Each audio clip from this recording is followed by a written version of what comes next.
afternoon. You're watching News 18 Global with me, Ridhima Bhatnagar. Our top focus. 4 children from an indigenous community in Colombia were found alive in the country's south on Friday, more than 5 weeks after the plane they were traveling on crashed in the thick jungle of Amazon. The children were rescued by the military with help from local communities near the border between Colombia's Caqueta and Guaviare provinces, close to where the small plane had crashed. 3 adults, including the pilot, died as a result of the crash, and their bodies were found inside the plane. The 4 children, aged 13, 9 and 4, as well as a 12-month-old baby, survived this impact. The children are now expected to remain for at least 2 weeks in a hospital after their rescue. The Colombian president and the First Lady arrived at the Central Military Hospital in Bogota on Saturday morning. They gave gifts to the children and talked to doctors and relatives about the children's health. So how did this miraculous recovery even happen?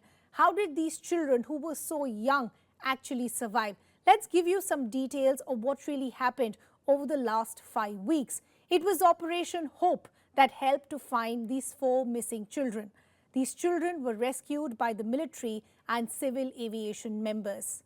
Satellites, helicopters, trained dogs and flyers led to these missing children. Discarded fruit by children helped the search teams to actually find their exact location. Improvised shelter with vegetation led to miraculous rescue and save as well. Comunidades indígenas que estuvieron en la búsqueda y las fuerzas militares. Together, the military forces and the indigenous communities that helped with the search efforts found the children 40 days after the plane crash. They were on their own. They themselves are an example of survival that will go down in history. Today, those children are the children of peace and the children of Colombia. They are receiving medical attention. They are in San Jose del Guaviare for their first checkup. If the doctors allow it, we will bring them to Bogota or Villavicencio. It all depends on what the doctors say. I'll try to talk to them tomorrow. The work between armed forces and indigenous communities, who obviously know the jungle better than we do, that work was successful. It was an example what these kind of arrangements, alliances, common objectives can mean for the country. Indigenous communities and the military found the children. Let's also now bring in our colleague Sanjay Suri, who's standing by. Sanjay, it's been a traumatic 5 weeks for the families of these young children. But what a save and what a rescue. Help us understand what is the kind of information that we're picking up. How did these kids survive? You know, Ridhima, it is not often that we run into miracles, and this surely is a miracle.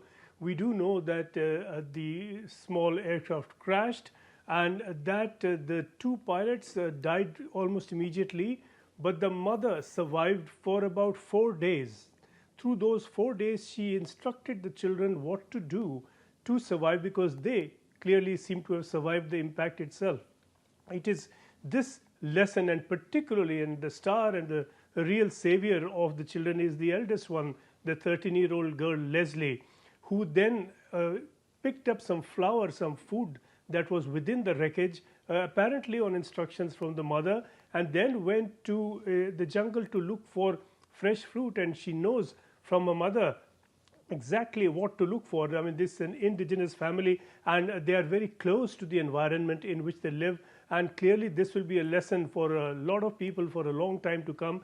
But then these instructions from the mother led the eldest of the lot to look for a tree about 1.5 kilometers away, whose seeds are known to be very sustaining. So some of the flour that was from the wreckage lasted for a while, then fruits, then the seeds of this tree, and this is an area infested with snakes and other wildlife, and they survived 40 days, an absolute miracle. Absolutely, and that's exactly what I wanted to understand. The initial reports are suggesting that, there were a lot of snakes and, other animals around that area. What was that instinct of the children? We'll never know what really actually helped them to survive in these last 5 weeks. But now let's talk about what's waiting them. What are the kind of checks that are happening? I believe a lot of doctors are now monitoring them to ensure that everything is okay. I'm assuming they must be malnourished also. Well, one of the kids, in fact, 2 of the kids, immediately when they were rescued, they said, well, we are hungry. One of them asked for a sausage sandwich.